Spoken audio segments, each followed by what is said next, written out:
The whole wide world is a very narrow bridge, and the most important thing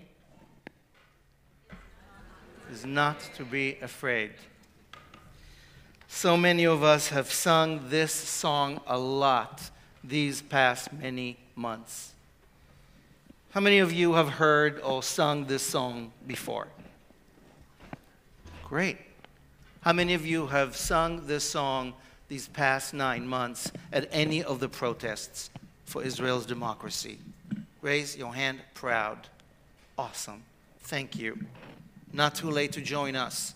These postcards outside have a QR code with all the information about upcoming protests, including this coming week in New York, all over the world. Now, why am I talking about this? Because it's incredible that this song, this footnote from a diary of a mystic from the 18th century, became a very popular Jewish song that many of you know, and now a viral, vital anthem of this global protest movement.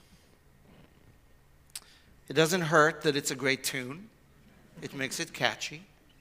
You saw. But I think the reason Gesher Tzar Meod has become the viral hit it is because it teaches us how to be fearless.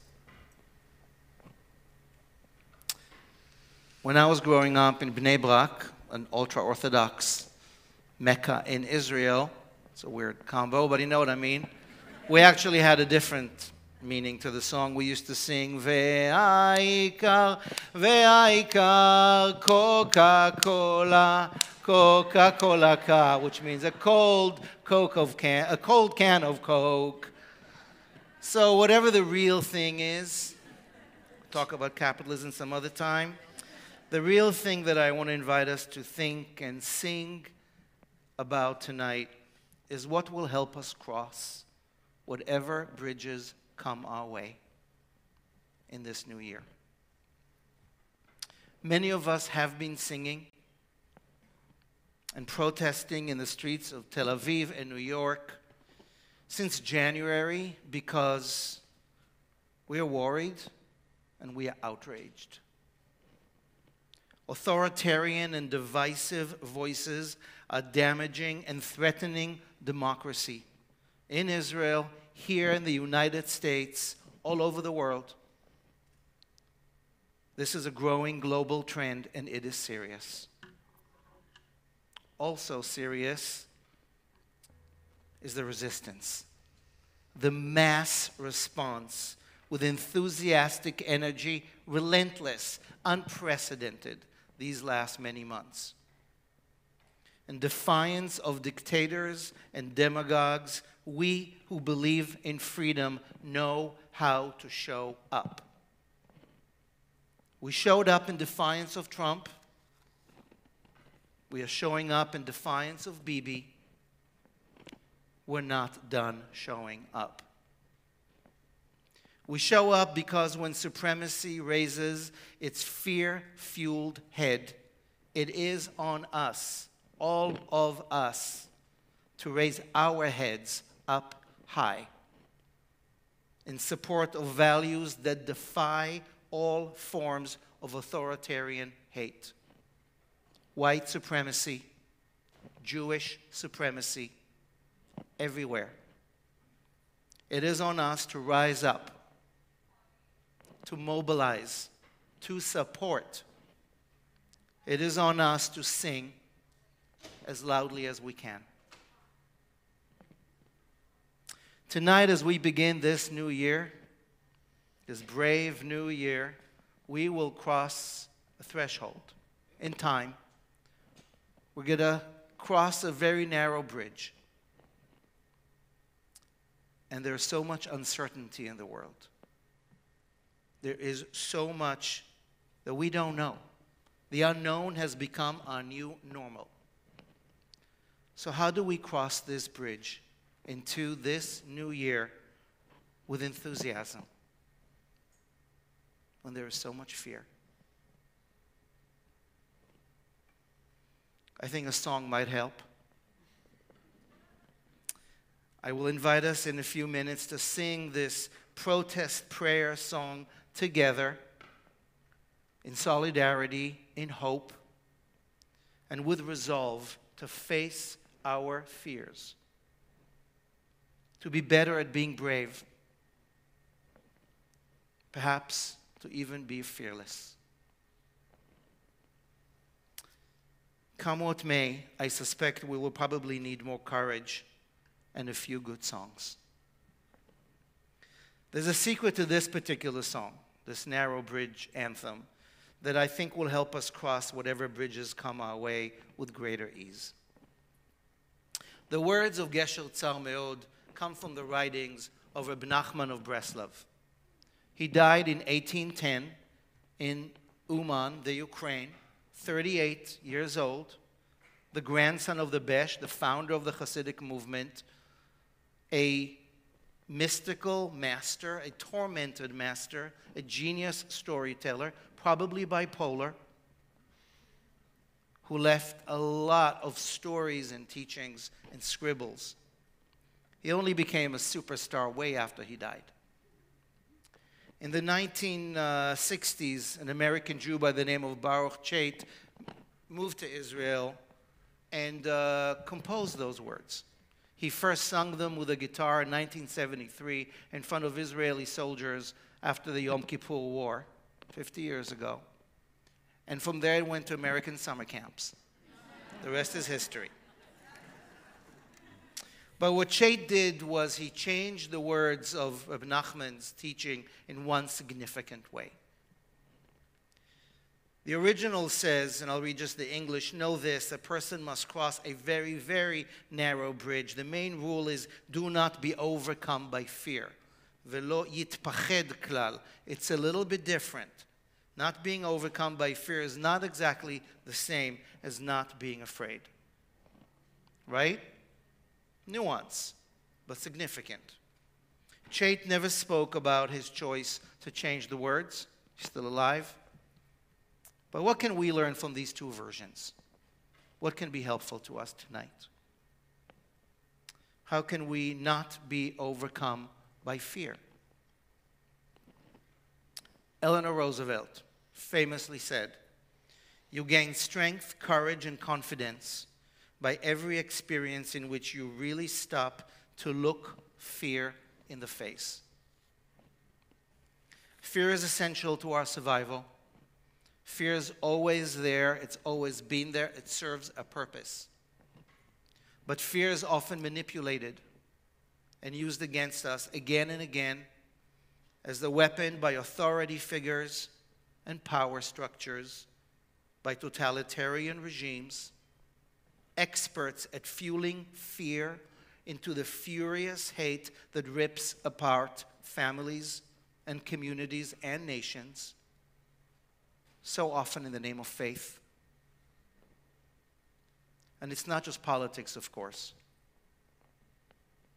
Imagine the weight of the list of fears this room could generate tonight. I know this is uncomfortable. We're taught to keep our fears to ourselves and not talk about it. Bear up. I'm not going to invite us to share them with each other or in the chat. No. But I'm going to invite us to notice what comes up. Big and small fears. Personal, political, planetary, medical, mental, monetary, monumental,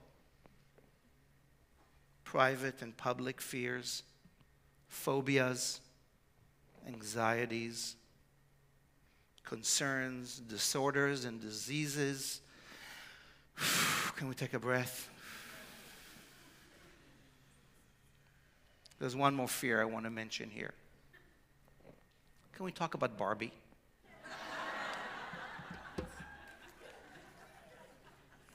I know. The big sensation, what does it have to do with fear?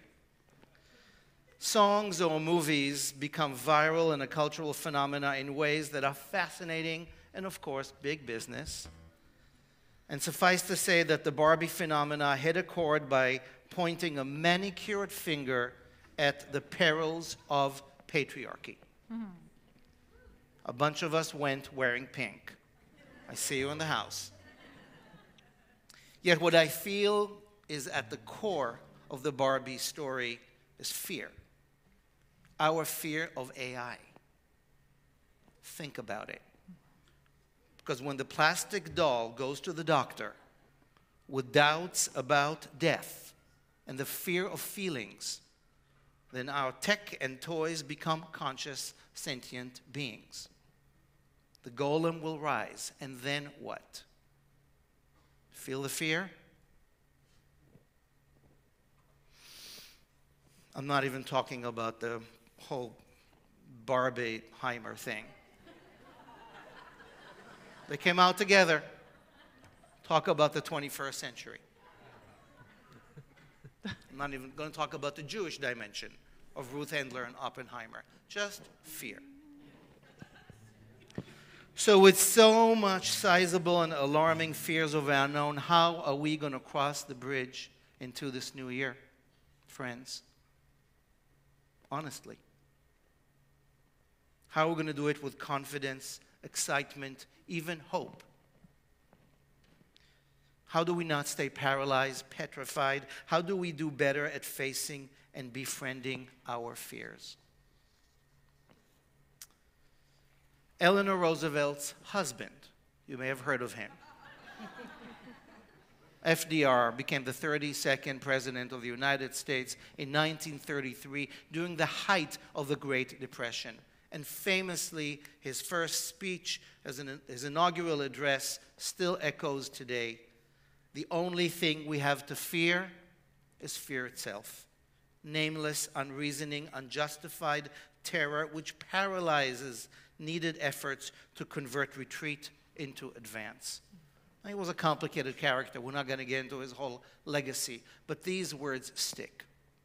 And I was thinking about them when this summer I spoke with a friend of mine who went hiking out west. And he likes to be alone in the woods and encounter beasts. So he told me when there's bears and coyotes, he can handle it. But mountain lions, that's a different story. You don't cower from a mountain lion. You don't run. You face the mountain lion with your fearless face. You shout and scream and hold up sticks and do not show your fear or else you die. And so he said, I don't know, I haven't done this. Feel your fear, get over it, advance. It worked. He is alive. So is the lion. That's one strategy. Maybe that's what FDR meant. I'm not sure that's what Rabbi Nachman meant by how to overcome, to not let your fear overcome. Don't hide or ignore your fears, but don't let them take over. It's not easy. That's why we go to therapy. And that's why we are here tonight. That's why we gather. We gather here at the threshold at this sacred pilgrimage to cross a bridge together. We're here to remind each other how to keep getting better at being human, at being brave, because we forget, because we get afraid.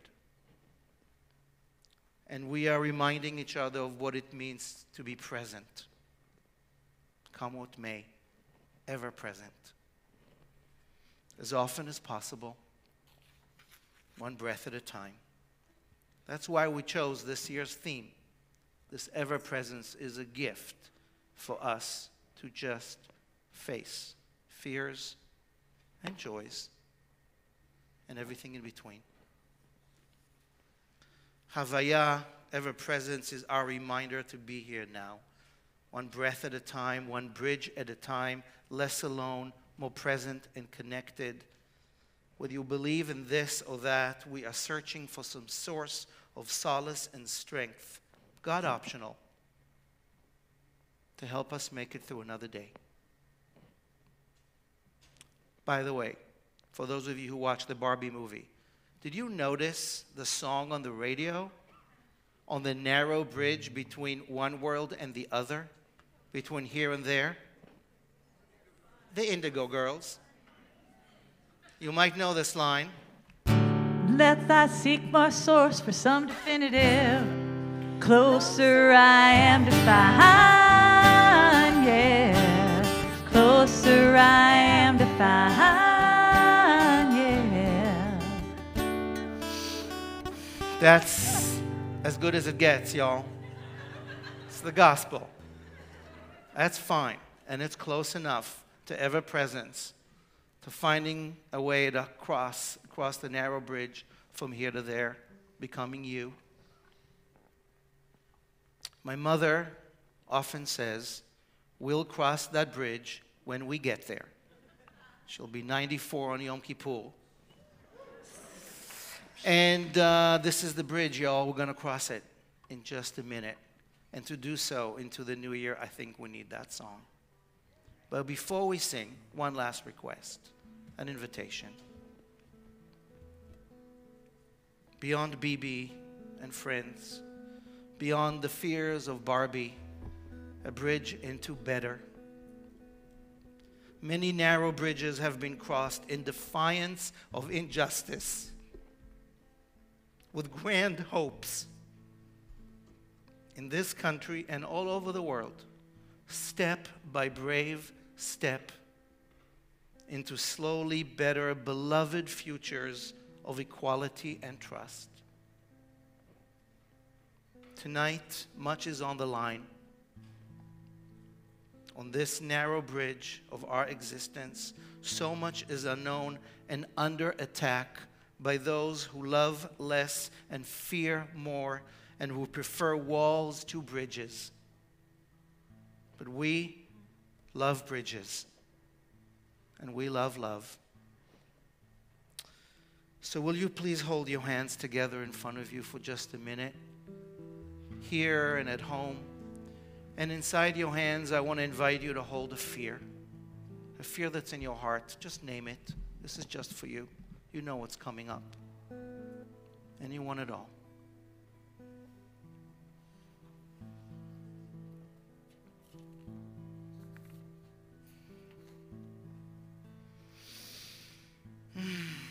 This fear wants to become your friend this year, these holy days. It's got something to tell you. Maybe tonight, maybe tomorrow. And now I invite us, if we can and if we want to, open up our eyes, our hearts, our hands.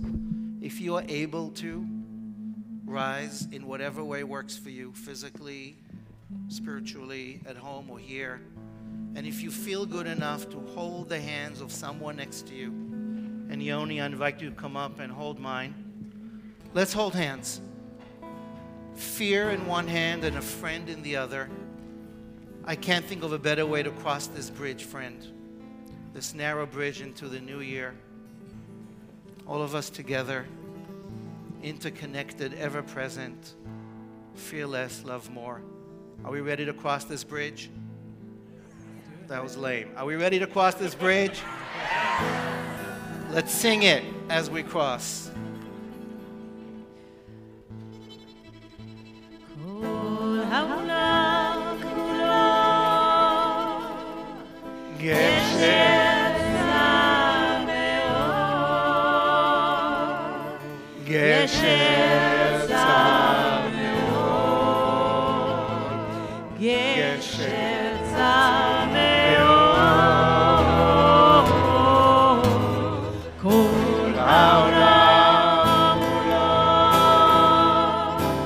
Gesher